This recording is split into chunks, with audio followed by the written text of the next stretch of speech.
Coaching শেষে বান্ধবীদের সাথে গল্প করতে করতে বাড়ি ফিরছিলাম। হঠাৎ পেছন থেকে কারো গম্ভীর আওয়াজ শুনে থেমে যাই, কারণ আমি জানি সে কে। ভয়ে আমার হাত পা কাঁপতে লাগে তার কণ্ঠ শুনে, কারণ সে আর কেউ না, আরহাম ভাইয়া। আমি ভয়ে ভয়ে ঢোক গিলে পিছনে ফিরি, তাকিয়ে দেখি সে বাইকে হেলান দিয়ে আমার দিকে রাগী দৃষ্টিতে তাকিয়ে আছে। আমাকে কিছু বলার সুযোগ না দিয়েই আমার কাছে এসে আমার হাত শক্ত করে ধরে টানতে টানতে নিয়ে যেতে লাগে। আমি শুধু আশেপাশে মাথা ঘুরিয়ে দেখছি কেউ দেখছি কিনা। স্কুলের সামনে এত লোক, কিন্তু ওনার কোনো দিকে কোনো কিছুর পরোয়া নেই।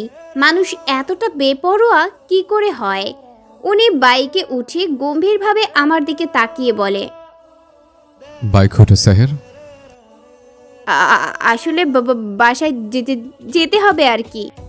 আমি বলেছি বাইক উঠতে, উঠবে নাকি কোলে করে উঠাবো? আমি ওনার ভয়ে তাড়াতাড়ি করে উঠে বসি। তার কথা না শুনলে না জানি আবার সেদিনের মতো করে থাপ্পড় না বসিয়ে দেয়। উনি হঠাৎ বাইক ব্রেক মারায় আমার হাত ওনার কাঁধে চলে যায়। হয়তো ইচ্ছে করে করেছে। বেশ কিছু সময় পর বাইক এক নিরিবিলি রাস্তায় থামে। আশেপাশে দূর দূরান্ত পর্যন্ত কোনো বাড়ি ঘর নেই। একদম থমথমে পরিবেশ, চারিদিকে স্তব্ধ। সন্ধ্যার সময় চারিদিকে অন্ধকার ঘনিয়ে আসছে। আমার বুক ভয়ে ধড়ফড় করছে, না জানি আবার কি করে, আমাকে মেরে আবার গুম করে দেবে না তো। এসব ভাবতে ভাবতেই হঠাৎ ওনার ডাকে হুঁশ ফিরে। উনি রাগী গম্ভীর গলায় বলে, বাইক থেকে নামো। আমি এক সেকেন্ড দেরি না করে সাথে সাথে বাইক থেকে নেমে পড়ি। আমি নিচের দিকে তাকিয়ে থাকি। হঠাৎ তিনি আমার দিকে এগোতে লাগে। আমি ভয়ে ভয়ে পিছাতে লাগি। আস্তে আস্তে উনি আমাকে বাইকের সাথে চেপে ধরে। আমার দুপাশে দু হাত রেখে আমার দিকে মুখ এগোতে লাগে। তার চোখে ভয়ানক রাগ স্পষ্ট দেখা যাচ্ছে। আমি ভয়ে চোখ বন্ধ করে ফেলি। উনি গম্ভীর গলায় বলে, তোমার সমস্যাটা কি বলো? আমার কথা কি তুমি বলছো না, নাকি বুঝতে চাও না? কোনটা বলতো? কতবার বলেছে বাড়ি থেকে বোরকা আর নিকাব পরে বের হবে, কিন্তু তুমি কি তা শুনেছ? আমি মাথা নাড়িয়ে উত্তরে না বললাম। উনি আবার দাঁতে দাঁত চেপে বলল, ওড়নাটা কি গলায় ঝোলানোর জন্য নাকি শরীর ঢাকার জন্য? সেদিনের থাপ্পড়টা কি ভুলে গেছো? ওনার কথা শুনে আমি তাড়াতাড়ি করে নিজের শরীরে ওড়নাটা জড়িয়ে নিলাম। না জানি আবার কখন কানের নিচে দিয়ে বসে। তারপর উনি আমার মুখটা চেপে ধরে উঁচু করে চোখে চোখ রেখে বলে, গত 2 দিন কোথায় ছিলে? না বারান্দা এসছো, না বাড়ি থেকে বের হয়েছ? আমাকে জ্বালাতন করতে ভাল লাগে? ভাব নিচ্ছিলে, রাগ দেখাচ্ছিলে। সেদিনের থাপ্পড়কে আমি তোমাকে শখে মেরেছে, নাকি নিজের দোষে তাকিয়েছ? আমার ওনার কথায় বেশ রাগ হয়, তাই রেগে বলতে লাগি, আমার কোনো দোষ ছিল না। আর আমি যেইভাবে ওনার নেই না কেন, তাতে আপনার কি? আপনি আমার কে হন? বয়ফ্রেন্ড, হাজবেন্ড, নাকি আমার কোনো আত্মীয়? কেন এভাবে বারবার আমার উপর নিজের অধিকার খাটাতে আসেন? কে হন আপনি আমার? আমি কেন আপনার কথা শুনবো? আমি আপনার কথা শুনবো না। আমি আর কিছু বলতে পারলাম না, তার আগেই তিনি আমার ঠোঁট নিজের ঠোঁটের মাঝে নিয়েছে আর খুব জোরে জোরে সেখানে ঠোঁট দ্বারা কামড় দিচ্ছে। আমি পুরো স্তব্ধ হয়ে যাই তার এমন ব্যবহারে। উনি এটা কি করছেন? বেশ কিছু সময় পর এভাবে তার ঠোঁট দ্বারা আমার ঠোঁট গ্রাস করে যায়। প্রচণ্ড ব্যথা অনুভব হচ্ছে, কিন্তু তিনি আমার ঠোঁট ছাড়ছে না। ব্যথায় আমার চোখ থেকে গাল বেয়ে পানি ঝরতে লাগে, কিন্তু তার সেদিকে কোনো খেয়ালই নেই। সে নিজের মতো করে চুমু দিয়ে যাচ্ছে। বেশ কিছু সময় পর উনি আমাকে ছেড়ে দেয়। উনি আমাকে ছেড়ে মুখ ঘুরিয়ে বড় বড় শ্বাস নিতে লাগে। আমি কান্না করতে করতে মাটিতে হাঁটু গেড়ে বসে পড়ি।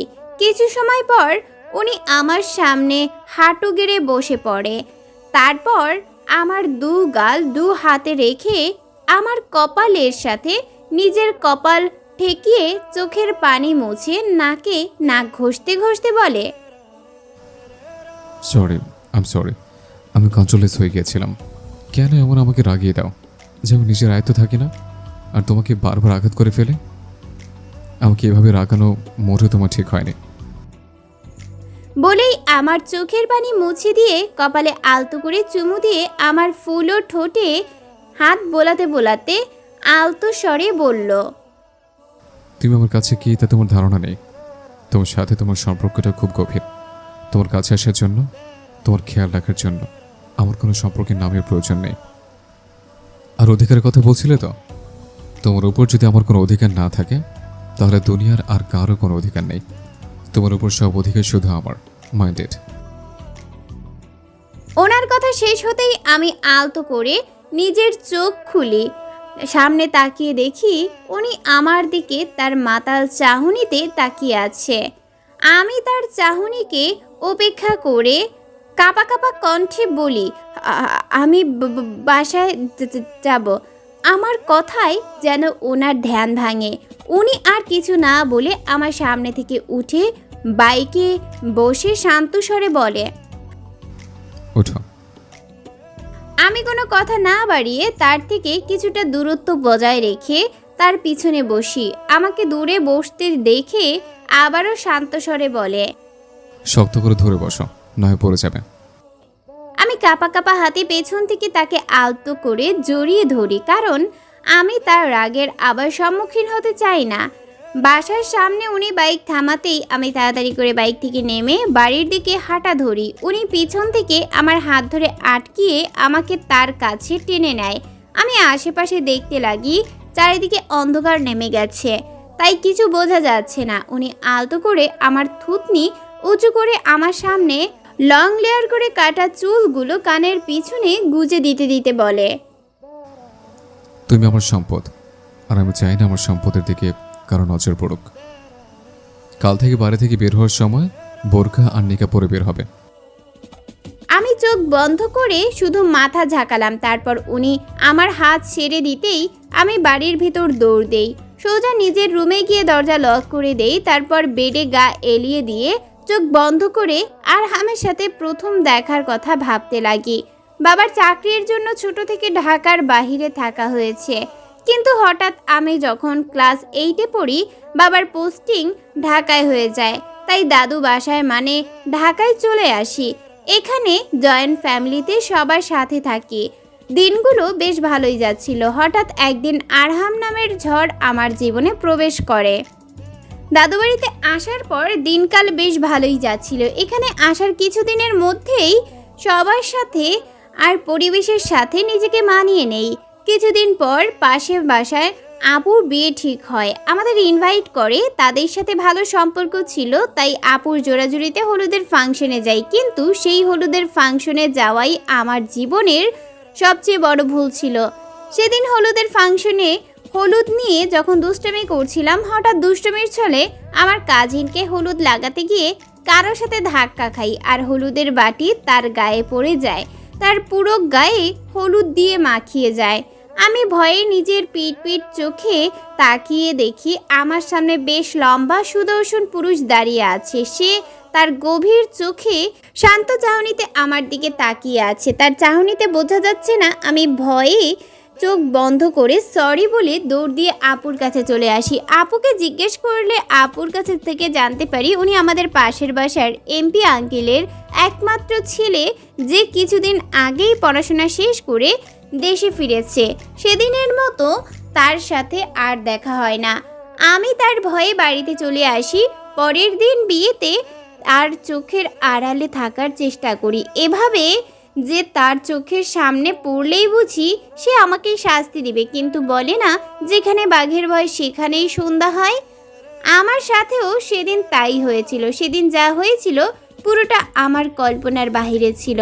আমি ভাবিনি এমন কিছু হবে। সেদিন আরহাম ভাইয়ের থেকে পালানোর জন্য, তার চোখে না পড়ার জন্য সবার আড়ালে থাকি, কিন্তু রুষা আপুর দেবর রাফিন ভাইয়া কিছুতেই পিছু ছাড়ছিল না, বারবার বিরক্ত করে যাচ্ছিল। আমি তাকে বারবার ওয়ার্নিং করে যাচ্ছিলাম, কিন্তু তিনি আমার কোনো কথা কানে নেয়নি। তাই আমি সব কিছুর পিছু ছাড়াতে ছাদে এসে পড়ি, কিন্তু আমার পিছু নিয়ে ছাদে চলে আসে। পুরো ছাদ খালি ছিল, চারিদিকে অন্ধকার ছিল। উনি আমার কাছে এসে বারবার আমার গালে চুলে নিজের হাত রাখছিল। আর আমাকে বোঝানোর চেষ্টা করছিল যাতে তার সাথে রিলেশন যায়, কিন্তু তার স্পর্শে বারবার আমার গা গুলিয়ে আসছিল, ঘৃণ্য ঘৃণ্য লাগছিল। আমি বারবার তার থেকে নিজেকে ছাড়ানোর চেষ্টা করে যাচ্ছিলাম, কিন্তু সে আমার কথা কানে নিচ্ছিল না। হুট করে সে আমার হাত ধরে ফেলে। আমি ভয়ে কান্না করে বলি, ভাই প্লিজ আমাকে ছেড়ে দেন। কিন্তু সে নাছোড়বান্দা আমাকে হাত ধরে নিচের দিকে টেনে নিচ্ছে। আমি ভয়ে চোখ বন্ধ করে ফেলি, কিন্তু হঠাৎ কোনো কিছু পড়ার শব্দে তাকিয়ে দেখি রাফিন ভাইয়া নিচে পড়ে আছে আর আরহাম ভাইয়া তাকে ইচ্ছে মতো মারছে। আমি তার রাগ দেখে পুরোই অবাক। সে ভয়ঙ্কর রেগে আছে, যেন তার কাছের জিনিসে কেউ নজর দিয়েছে। আমি রাফিন ভাইয়ার দিকে তাকিয়ে দেখি তার অবস্থা করুণ, তাই আরহাম ভাইয়ের কাছে যেয়ে তাকে জড়িয়ে ধরে থামানোর চেষ্টা করতে লাগি। আমি জড়িয়ে ধরতেই সে থেমে যায়, আর এই সুযোগে রাফিন ভাইয়া উঠে চলে যায়। আরহাম ভাইয়া বড় বড় শ্বাস নিতে লাগে। রেগে রেগে আমার দিকে নিজের ভয়ঙ্কর রাগী দৃষ্টি নিক্ষেপ করে চলে যায়। উনি চলে যেতেই আমিও আমাদের বাসায় চলে আসি। 2 দিন আর বাড়ি থেকে বের হই না। 3 দিনের দিন আরও অন্যান্য দিনের মতো স্বাভাবিকভাবে স্কুলে যাই। স্কুল ছুটির পর দেখি স্কুলের গেটের সামনে মেয়েরা ভিড় করে দাঁড়িয়ে আছে, কি যেন দেখছে। তারা কি দেখছে তা দেখতে আমি তাদের সামনে যাই। যে দেখি আরহাম ভাইয়া বাইকের সামনে হেলান দিয়ে দাঁড়িয়ে ফোন টিপছে, আর তার দিকেই সবাই নজর রয়েছে। সহজ কথায় বলতে গেলে ওনাকে দেখে সবাই গিলে খাচ্ছে। পাশেই আরহাম ভাইয়ার ফ্রেন্ড দাঁড়িয়ে আছে। আমি ওনাকে দেখে বেশ ঘাবড়িয়ে যাই।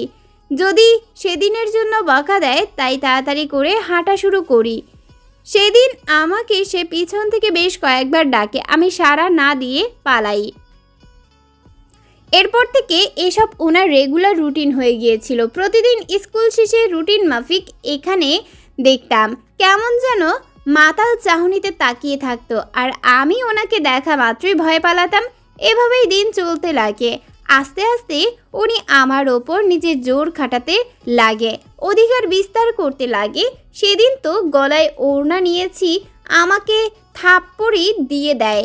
বুঝি না উনি আমার উপর এত কিসের অধিকার খাটায়। সেদিন তো আমার জন্য কিছু রুলসও তৈরি করে দিয়েছে, যেমন সকালে ঘুম থেকে উঠে বারান্দায় আসতে হবে, কোনো খালাতো ভাই, চাচাতো ভাই, মামাতো ভাই, ফ্রেন্ড টাইপের ভাইয়া থাকা চলবে না, কোনো ছেলে ফ্রেন্ড থাকা চলবে না, এমনকি ক্লাসের কোনো ছেলের সাথে কথা বলাও চলবে না। আর এই সব রুলস বানানোর সাথে সাথে এটাও বলে দিয়েছে, না শুনলে থাপ্পড় দিয়ে সব দাঁত ফেলে দিবে। সেদিন ওনার একটা থাপ্পড়েই শিক্ষা হয়ে গেছে, আর খেতে চায় না।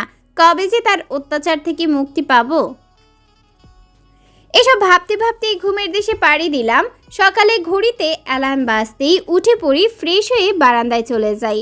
গিয়ে দেখি উনি ওনার রুমের বারান্দায় দাঁড়িয়ে এক্সারসাইজ করছে, বেশ ভালো লাগছে। তার মধ্যে কেমন যেন হিরো হিরো একটা ভাব আছে। যদি সে রাগী হতো তাহলে তার ওপর সত্যিই ক্রাশ খেতাম। এসব ভাবতে ভাবতে সামনে ওনার দিকে তাকাতেই দেখি উনি আমার দিকে সূক্ষ্ম দৃষ্টিতে তাকিয়ে আছে।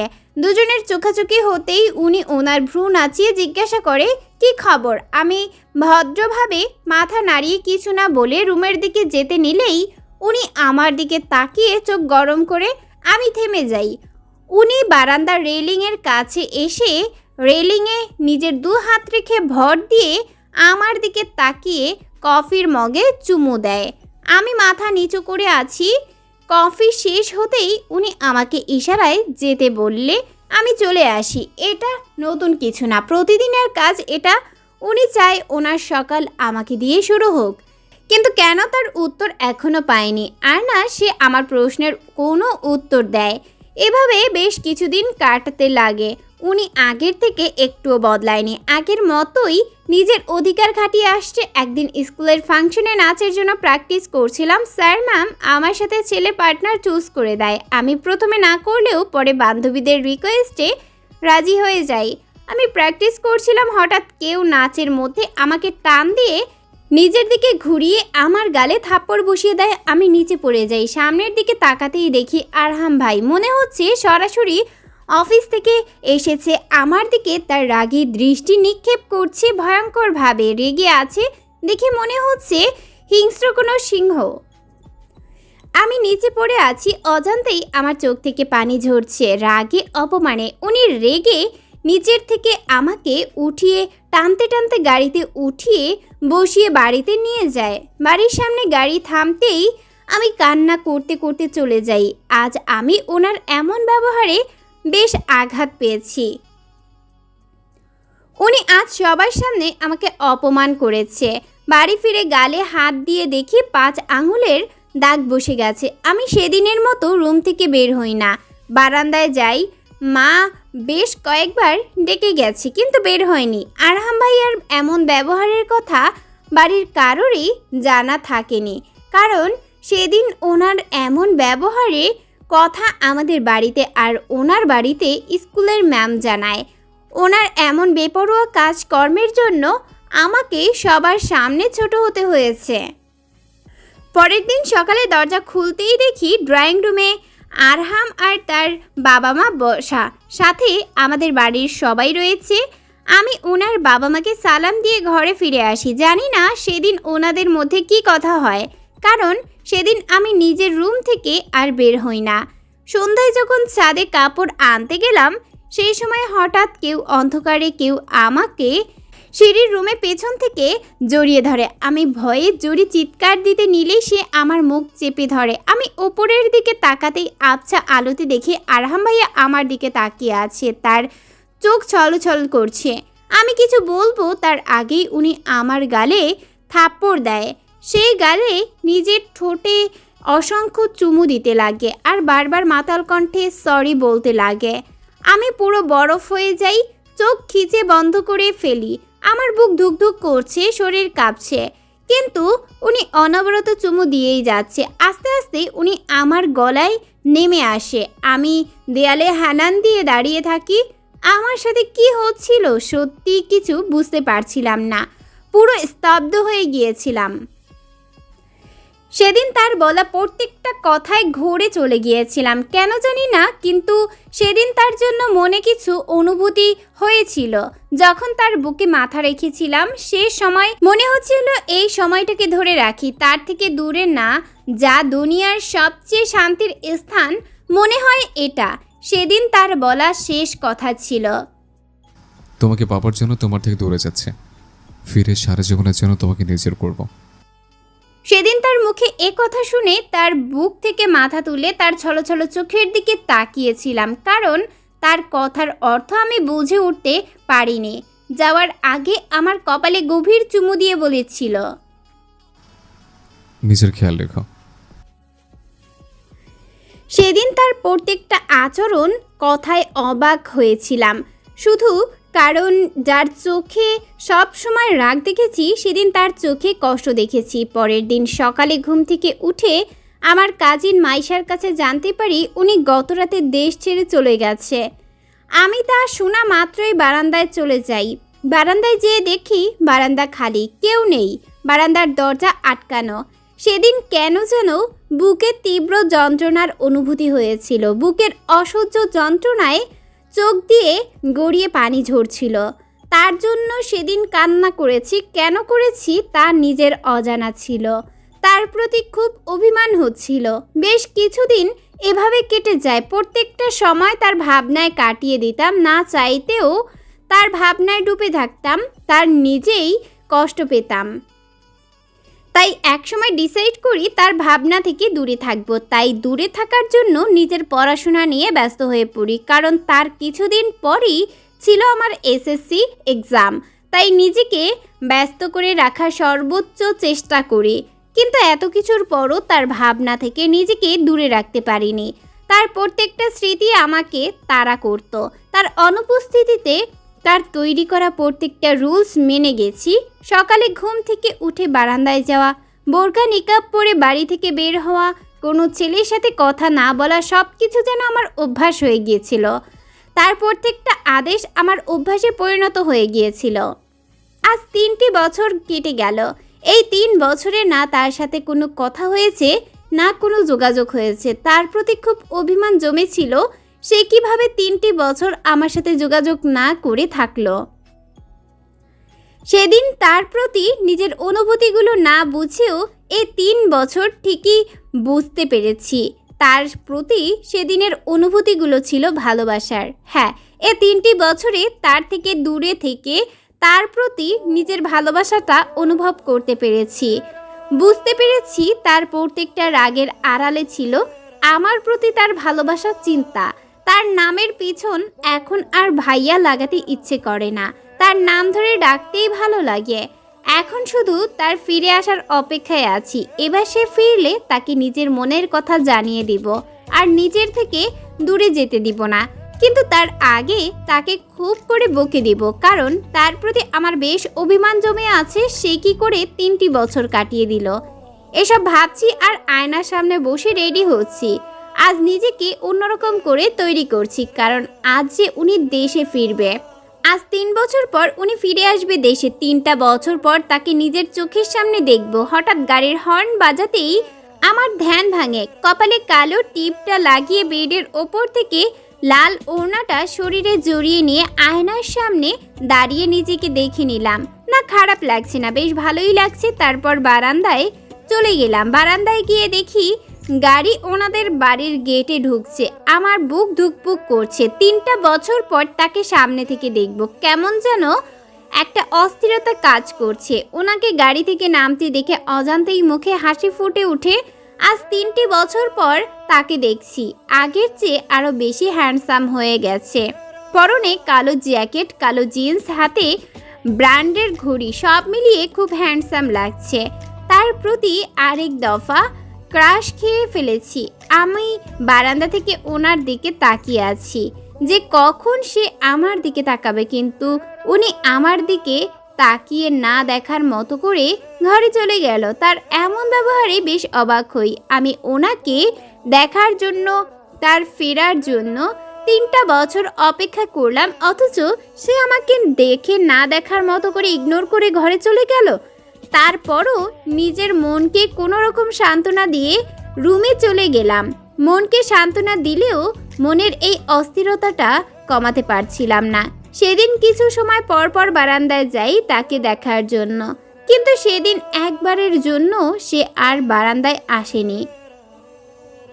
কোনোভাবে সেদিনটা কাটিয়ে দিলাম। পরের দিন সকালে ঘুম থেকে উঠে প্রতিদিনের অভ্যাসের মতো বারান্দায় চলে যাই। বারান্দায় গিয়ে দেখি সে এক্সারসাইজ করছে। আমি তার দিকে আর চোখে বারবার তাকাচ্ছিলাম, কিন্তু সে আমাকে দেখে এমন রিয়্যাক্ট করলো যে সে আমাকে চিনেই না। আমি আরও 1 ঘন্টার মতো বারান্দায় রইলাম। উনি এর মধ্যে একবারও আমার দিকে তাকালো না পর্যন্ত।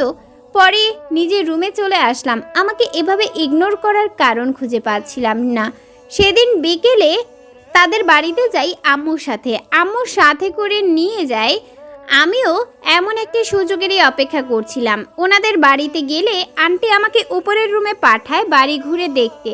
আম্মু আর আন্টি গল্প করছিল নিচে। আমি আস্তে আস্তে উপরের রুমের দিকে যেতেই সেখানে হাসির শব্দ শুনতে পাই। সেদিকে গিয়েই এগিয়ে যাই।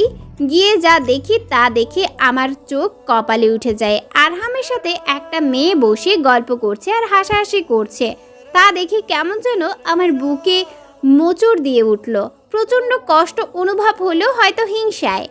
নিজের ভালোবাসার মানুষের সাথে এভাবে অন্য কাউকে দেখলে হিংসা হবারই কথা, যন্ত্রণা হবারই কথা। আমারও তাই হচ্ছিল।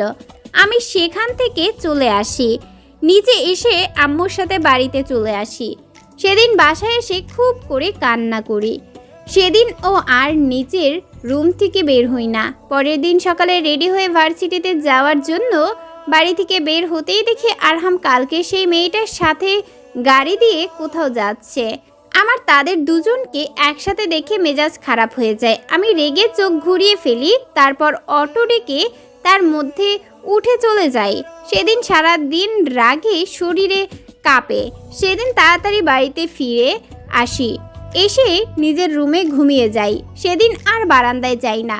বিকেলে ঘুম থেকে উঠে ফ্রেশ হয়ে ড্রয়িং রুমে যেতেই দেখি প্রতিবেশী আন্টি বসে আম্মুর সাথে কথা বলছে। আমি কিচেনে গিয়ে চা আর নাস্তা নিয়ে আন্টির পাশে বসি। আন্টি আমাকে দেখে কুশল বিনিময় করে, তারপর আম্মুর দিকে তাকিয়ে বলে, ভাবি ওই যে এমপির ছেলে আরহাম আছে না, তার বিয়ে ঠিক হয়েছে। মেয়ে নাকি তাদের আত্মীয়। আজ সকালেই মেয়েকে নিয়ে গাড়িতে করে কোথাও যেন যাচ্ছে। আমি শুনে স্তব্ধ হয়ে যাই।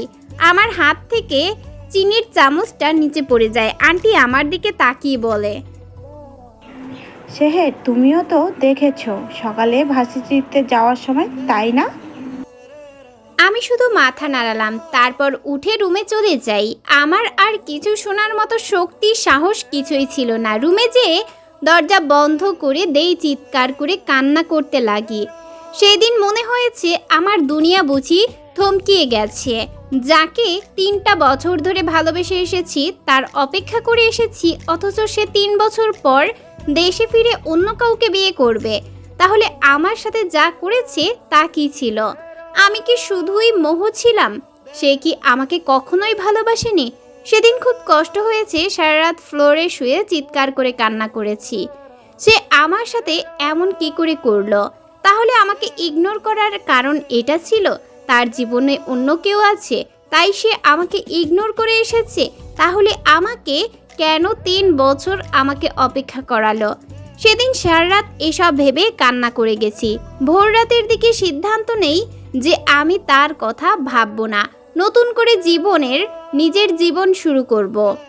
আমি রাফিন ভাইয়াকে হ্যাঁ বলবো। সে বারবার আমার কাছে প্রেম নিবেদন করেছে আর আমি বারবারই তাকে ফিরিয়ে দিয়েছি, শুধু আরহামকে ভালোবেসে। কিন্তু যেহেতু আরহাম আমাকে ভালোবাসে না, অন্য কাউকে বিয়ে করছে, তাহলে আমি কেন পিছিয়ে থাকবো?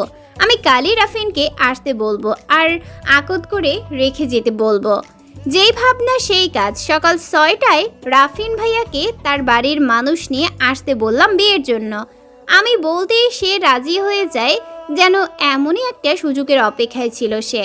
ব্রেকফাস্ট টেবিলে আব্বুকে সরাসরি জানাই আমি রাফিনকে বিয়ে করছি। আব্বু আম্মু কিছু বলতে চাইলে তাদের এই বলে থামিয়ে দেই যে যদি তারা রাজি না হয় তাহলে আমি নিজের বড় ক্ষতি করে বসবো। এই হুমকিতে তারা রাফিনের সাথে আমার বিয়ের জন্য রাজি হয়ে যায়। সেদিন রাগের বশে কি করছিলাম তার নিজেরও জানা ছিল না। বিকেলে রাফিন ভাইয়া তার পরিবার নিয়ে একদম আকদের পরিস্থিতি নিয়ে আসে। আমিও বেশ সাদামাটাভাবে সেজে তাদের সামনে যাই। পরনে ছিল হালকা গোলাপি শাড়ি আর চুলগুলো ছিল খোপা করা। মুখে ছিল না কোনো প্রসাধনী। মনের রাগ আর কষ্ট নিয়ে রাফিনকে বিয়েটা করছিলাম। আমাকে রাফিনের পাশে বসাতেই দেখি তার মুখে হাসি ফুটে ওঠে। আমি রোবটের মতো করে সব করছিলাম। রাফিনকে আমার হাতে আংটি পরাতে বলে আমি কাঁপা কাঁপা হাত তার দিকে এগিয়ে দেই। রাফিন আমার আঙুলে আংটি পরাতে নেয়। ঠিক সেই সময় কেউ রাফিনের হাত ধরে ফেলে। সবাই সেদিকে তাকায়, আমিও ঘাড় ঘুরিয়ে সামনের দিকে তাকাতেই বরফ হয়ে যাই, কারণ সামনে আরহাম ছিল। রেগে সিংহের মতো হিংস্রভাবে গর্জন করে আমি ভয় পেয়ে বড় ঢোক গিলি। তারপর সাহস জুটিয়ে শান্ত গলায় বলি, আরহাম ভাইয়া, ওনার হাত ছাড়েন, আজ আমাদের আকদ। আরহাম আমার কথায় রেগে আমার দিকে ঘাড় ঘুরিয়ে তাকায়। আমি চুপ হয়ে যাই। উনি রাফিনের কলার ধরে দাঁড় করিয়ে রেগে বলে, জানে বাঁচতে চাইলে সুন্দর মতো এখান থেকে বিদায় হও, নয়তো তোকে খুন করে দেব।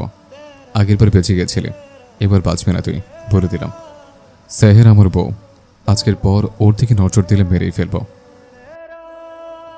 আমি ওনার কথা শুনে অবাক চোখে ওনার দিকে তাকিয়ে থাকি। রাফিনও ভয়ে তার পরিবার নিয়ে চলে যায়। তারা চলে গেলে আরহাম আব্বুর দিকে তাকিয়ে চিৎকার করে বলে, আঙ্কেল, আপনি আমার সাথে এমন কি করে করছিলেন? আপনি 3 বছর আগে বলেছিলেন শহর থেকে দূরে থাকতে। শহরে বিয়ের জন্য প্রাপ্তবয়স হলে তাকে আপনি আমার হাতে তুলে দেবেন। তাহলে আপনি কি করে আপনার কথার খেলাপ করে রাফিনের হাতে তাকে তুলে দিচ্ছিলেন? আমি শুধুমাত্র শহরকে পাওয়ার জন্য তার থেকে দেশ থেকে দূরে ছিলাম। 3 বছর পর নিজের দেশে এসেছে শুধু তাকে পাওয়ার আশায়। 3টে বছর দেশে থেকে নিজের পরিবার থেকে দূরে ছিলাম শুধু তাকে পাওয়ার জন্য। কি করে আপনি এমন কিছু করছিলেন আঙ্কেল? আব্বু শান্ত স্বরে বলে, তোমার তো বিয়ে ঠিক হয়ে আছে অন্য কারোর সাথে, তাহলে আমার শেহরকে অন্য কোথায় বিয়ে দিতেই পারি। আরাম রেগে বলতে লাগে, আঙ্কেল, আপনাকে সে বলতে বলে কথা কে বলেছে? কেন, পাড়ার সবাই তো এই কথা জানে। মেয়েতে তোমাদের বাড়িতেই রয়েছে। আরাম মাথায় হাত দিয়ে শান্তভাবে বলে, আন্টি, আঙ্কেল, আপনাদের কোথাও ভুল হচ্ছে। সে আমার কাজিন, আর আমি তাকে বোনের চোখে দেখি। ছোটবেলায় দাদি দুষ্টামি করে আমার বউ বলতো, তাই হয়তো সবাই শুনে অন্য কিছু ভেবে নিয়েছে। তার কথায় আমি অবাকের শেষ শীর্ষে চলে যাই। আমি কি থেকে কি ভাবছিলাম, সেদিনই সন্ধ্যায় কাজী ডেকে বিয়ের ব্যবস্থা করে। সবাই না করে বলে 1 সপ্তাহ পর করতে, কিন্তু উনি কারো কথা তোয়াক্কা না করে সেদিনই বিয়ে করে। তার সাথে নিয়ে যায় তাদের বাড়িতে। তার ভাষ্যমতে সে আর কোনো রিস্ক নিতে রাজি না। আমি পুরোটাই সময় কোনো কথা বলি না, যা হচ্ছিল তা চুপচাপ দেখে যাচ্ছিলাম, আর যা করতে বলছিল তাই রোবটের মতো করে যাচ্ছিলাম। আর ভাবছিলাম আমার এই বোকামের ফল কি হতে পারে। না জানি উনি আবার কি শাস্তি দেয়। রাতে দরজা বন্ধ করে তিনি যখন আমার দিকে এগোতে লাগে, আমার শরীর ভয়ে নাড়া দিয়ে ওঠে।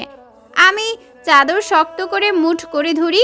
উনি আমার কাছে এসে আমার সামনে বসে আমার সামনে চুলগুলো কানের পিছনে গুজে দিতে দিতে বলে, ভেবেছিল আমার থেকে মুক্তি পেয়ে যাবে, কখনোই তা হতে দিব না। তুমি আমার আর তার সে প্রথম থেকে পাগলের মতো করে ভালোবাসে। আর কি ভেবেছিলে এত সহজ অন্য করে হতে দিব? না, তা কখনোই না। সে 5টা বছর ধরে ভালোবেসে এসেছে। সে 5টা বছর ধরে ভালোবেসে এসেছে দেখে বড় করে অন্য কারো হতে? কখনোই না। ভালোবাসি তোমাকে, বুঝছো?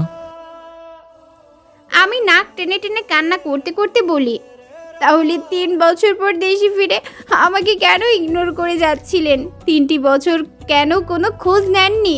দেশে ফিরে এমন ভাব কেন করছিলেন যে আপনি আমাকে চিনেনই না? এ কেমন ভালোবাসা আপনার? উনি আমাকে নিজের আরও কাছে টেনে এনে আমার ঘাড়ে নিজের থুতনি রেখে বলে, কে বলেছে 3 বছরে তোমার কোনো খোঁজ নেয়নি? এই 3 বছরে তুমি কি করছো, কোথায় যাচ্ছ, সব খোঁজ রেখেছে। তোমার উপর আমার 24 ঘন্টা নজর ছিল। দূরে থেকেও কখনো তোমাকে নিজের চোখের আড়াল করিনি। তোমার অভিযোগ যে ভালোবাসি তা কেন বলিনি? সব কিছু কি শুধু মুখ ফুটে প্রকাশ করতে হবে? কিছু কথা অনুভব করে নিতে হয়। তুমি বোঝো না কেন?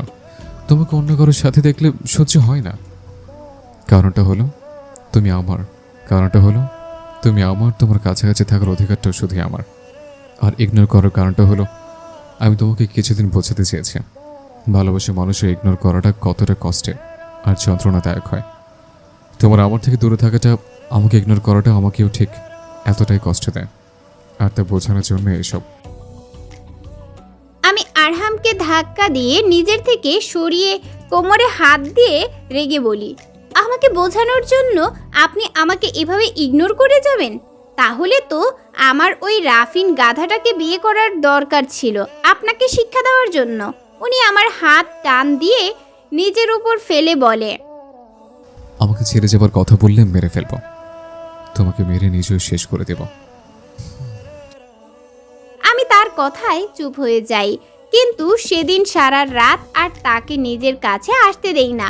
পুরোটা রাত তার সাথে ঝগড়া করে কাটিয়ে দেই। ভোর রাতের দিকে তিনি তার বুকে টেনে নেয়।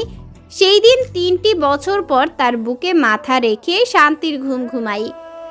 তার 1 সপ্তাহ পরে পুরো রীতিনীতি মেনে আমাদের আবার বিয়ে হয়। আর বিয়ের মধ্যেও এ বাড়ি থেকে সবগুলো ফাংশন অ্যাটেন্ড করতে হয়েছে। ওনার একটাই কথা, আমার বউ আমার কাছে আমার বাড়িতেই থাকবে।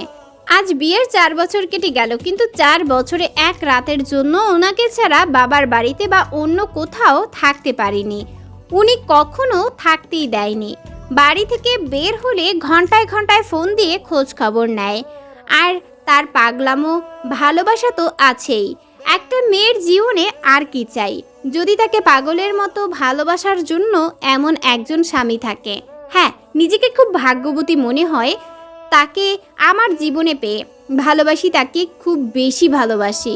দুনিয়া সবার সামনে রাগী আর বেপরোয়া হলেও আমার কাছে দুনিয়ার বেস্ট হাজব্যান্ড অ্যান্ড লাভার। তার ভালোবাসাটা বেপরোয়া সবার চেয়ে আলাদা, কারণ সে জানে তার ভালোবাসাকে কি করে রক্ষা করতে হয় আর নিজের ভালোবাসা কি করে আদায় করে নিতে হয়। সবার লাভ স্টোরি হয়, আর আমার ছিল লাভ হিস্ট্রি। আজও নিজের বিয়ের কথা মনে পড়লে হাসি আর ভাবি, সেদিন যদি উনি ঠিক সময় না আসতো তাহলে কি হতো। এখনো মাঝে মাঝে তার রাগের সম্মুখীন হই, কিন্তু পরক্ষণেই তিনি তার অসীম ভালোবাসায় ভরিয়ে দেয়। হ্যাঁ মানি সে রাগী বেপরোয়া, কিন্তু আমি এই বেপরোয়া আরহামকেই ভালোবাসি খুব। আমার দুনিয়া জুড়ে আরহাম আর আমাদের মেয়ে আভাকে নিয়ে, আর সারাটা জীবন এদের নিয়েই থাকতে চাই, এভাবে ভালোবাসার ডোরে আবদ্ধ হয়ে।